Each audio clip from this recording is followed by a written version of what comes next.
Greetings, viewers. This is CP666 signing on for a video of a Gateway.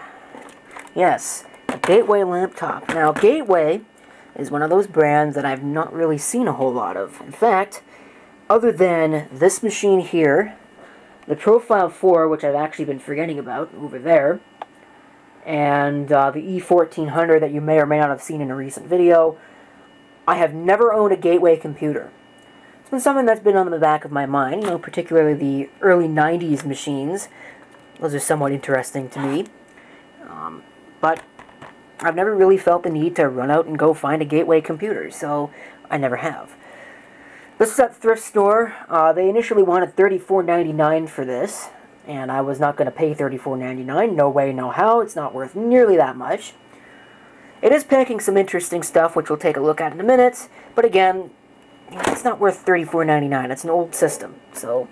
In fact, it's got a Windows XP Home Edition COA down there, so... No. But the one thing I noticed is this right here. Now, this is a code that's supposed to indicate the price. If somebody, for whatever reason, were to rip the tag off, or the tag were to be illegible, this tells you what the price is. But it's wrong. This is supposed to be a G for $34.99. But it looks like a B for $14.99. So I took a chance on it and got lucky. So this was $14.99. I had another laptop with me that was totally dead. Exchanged that for it, so basically it was free. Excellent. Anyway, here's the battery, and that's not really all that interesting to look at. We'll unlock it. Maybe we'll take it out. I don't think I could do that with one hand. Alright, screw it. There's the fan. You can see here it's an MA3. I think there was another model on this thing somewhere else that wasn't quite that. Yeah, there it is. MX6436. It's an MX6400 series machine. 19 volts at 3.42 amps. That's a very familiar voltage, don't you think? So I'll get my Toshiba power supply and it should work with this. But anyway, refurbished in the USA. It's cool. This is actually a rebuilt machine. That's interesting. I didn't even notice that until now. Huh. So I wonder when this would have been rebuilt. I wonder why they didn't replace the Windows XP COA on it. Very interesting.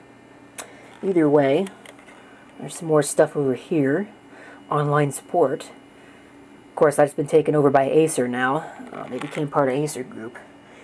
Or the group of... What did they call it? I think it was Acer Group or something. I don't remember, but either way. Very nice outside. My sunlight is vanishing. Hopefully I can get this done before I need to turn the light on. Although, that is going to turn on automatically, so not a big deal. Let's take a look at some of the ports that you get on this machine. There is that a PCMCIA card slot, or is that Express card? I can't really tell. Yeah, it's going to be a little difficult to tell. I'll let you know in the video description, or in a video title or something. It's a very interesting 1394 connector symbol there. That's supposed to be 1394 anyway. There's an SD card reader there. Presumably also for MMC, maybe even a couple of other different types of cards. I'm not real sure. 2 USB ports, which is funny because there's 2 more right there. There's Ethernet, there's modem. On the back, we have the power jack, and also the VGA. And on this side, if this had S-Video, it would be right there. There's a Kensington lock, cooling fan. This is very definitely not original. Somebody has definitely modded it, which you can see there. So I don't know what happened with that. If the original drive failed, or if somebody just wanted an upgrade. But it is actually a DVD burner, so that's pretty cool. And on the front, 2 LEDs, one for power, one for battery. I guess that's battery charge. And a headphone and a microphone jack, as well as what I can only imagine are the 2 speakers. So go ahead and we can open this. And it's amazing I have enough bench space to do this. I've got a lot of ongoing projects. We have a glossy display, which is unfortunate. I'd rather see a matte display. I'm not sure if that is a 4x3 or a 16x9 display, just looking at it. But my guess is that it's widescreen. We'll see if I'm correct on that later. Very decent keyboard. I mean, it's not great. It's certainly not a Model M. It's not even a ThinkPad keyboard, but it's better than the Macintosh-style chiclet garbage that they're sticking us with now. Here's some more indicators here. Hard drive. I'm not really sure what that is. That's kind of interesting, unless that's for the SD card slot. Lock indicators, caps lock, number lock, and the Wi-Fi indication. Now, this has a battery in it. I'm not sure if it's actually any good, but it looks like it is. So that's pretty cool. Now, what is the key to getting this set up? F10. Oh, it was F2. Oh, crap. Okay, well, at least we can enter setup. And we can know a little bit more about the machine. Well, we would be able to if you could actually see what's going on. And I'm going to need 2 hands to adjust the brightness. Brilliant. So you might have actually noticed it on the palm rest here, but the interesting thing about this, and again, this is something I have never owned before, this bases itself on an AMD Mobile Sempron CPU. And like I said, the Sempron is not something I've ever had. I'm not really sure. I believe that that is AMD's equivalent to the Celeron. But AMD's had a lot of different models of CPUs in the past. The Athlon, the Duron, the Sempron, the Opteron, and a lot of them are, fairly obvious, what it is. I mean, the Opteron is their server CPU, and the Athlon is the regular desktop, but the Duron and Sempron, I think, are both basically Celeron equivalents. And if I remember right, the Sempron replaced the Duron. But either way, enough history lesson. With history, that's probably not even correct.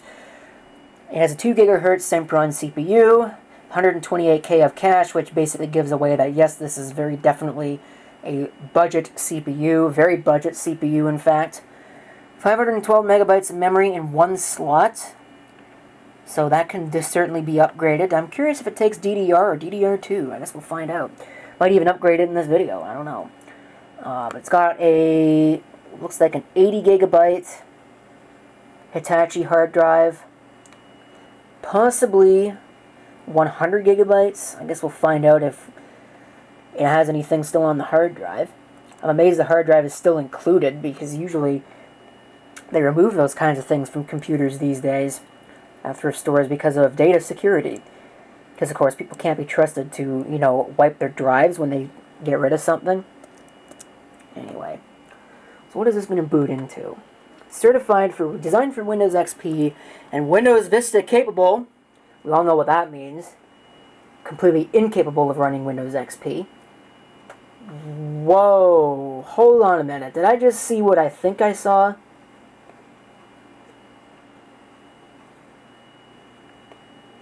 I think I did. It's missing a file. That looked like a Windows 98 splash screen to me.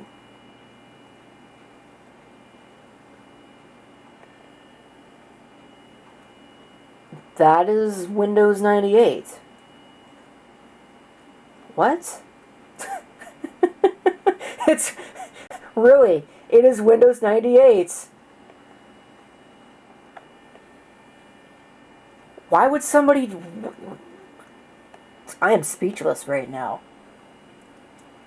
That is weird. That is just... It defies explanation. My best guess is that this is somebody's best idea at erasing the drive. And it's not doing anything. There we go. But that's my guess, is that this is how somebody wiped the hard drive on this. But still, that's a very interesting way to wipe the hard drive, because they actually seem to have registered it in their name. Okay, the weirdness continues. It's obviously got no drivers. Like, no drivers at all. So I really, wow, that is working like crap. I wonder why it's working like crap. That's weird. Generic IDE disk type 1. Wow, okay. It is not really redrawing the screen. So evidently Windows 98 does not like the ATI Radeon Express 200M graphics. Or there's something else going on here. Huh. Removable disk A. That's funny. What size hard drive is this? Okay. Yep, something weird is going on. Because that is definitely more than a 5.84 gigabyte hard drive. 209 megabytes used, which suggests to me that this is probably a relatively fresh installation with no documents on it or anything. I don't remember how big the Windows folder is. If it will ever actually let me find out. Oh, it just went into it. I didn't want that. Oh, jeez. Okay. Well, I can tell you one thing. This is not going to stay running Windows 98, because clearly it's not really designed for that. And it's not really working. Yeah, 180 megabytes. So that leaves about 20 megabytes for the program files folder and my documents. And all this other junk that's on there. And if I had to guess, yeah, so there's like 2 megabytes outside of that. Which means the documents folder is very likely empty. So nothing to peruse there. What kind of applications are installed? If it'll ever let me find out. Yeah, nothing. So, yeah, my best guess is that this was in fact used to erase the drive. So, props to that. That's a pretty creative use of Windows to erase the drive. I guess I don't even know if this is widescreen or not, but it certainly looks like it's widescreen. Just by the way that this appears stretched out like that. So I'm sure it's running the generic frame buffer driver, and I'm not going to be able to do much to change this. Yeah. Standard PCI graphics. Not quite. 2 colors. What does Windows 98 look like in 2-color mode? I want to it wants me to restart the computer. I wonder if I can do this. Yes. There we go. If you're wondering what I was doing the shift trick. And what that will do is it will do a sort of soft reboot. Where instead of rebooting the whole computer, all you do is reboot the... that's making the camera do interesting things. You just basically close out of Windows, exit to DOS, and restart Windows. It saves a lot of time off of the boot process. It makes Windows look kind of interesting. Maybe this is not as stretched as I think it is, because it doesn't look like we're seeing any weirdness in the glyphs or anything like that. Still, I can't believe that somebody went to the trouble of installing Windows 98 from scratch on this. That's just... I don't know why you'd do that. Even to erase the drive. It seems like it'd just be more, more prudent to go into Fdisk and wipe out the partition, rather than going through the entire installation. Maybe the intention was to maybe use this as Windows 98 and just couldn't find any of the drivers. Because based on what I've seen from the system, the drivers don't exist for Windows 98. So, either way, I think I'm going to conclude this video at that, because it's gone on for pretty much long enough to know what's going on here. What I'm going to do with it, well, I really don't know just yet. It might be a Windows XP machine, it might not. But either way, thank you for watching. If you have any comments, feel free to leave them down below. And this is CP666 signing off, and I hope to see you next time. Till then. Probably won't be as weird as Windows 98 on an AMD Sempron system from the mid-2000s. At least what I can imagine is the mid-2000s.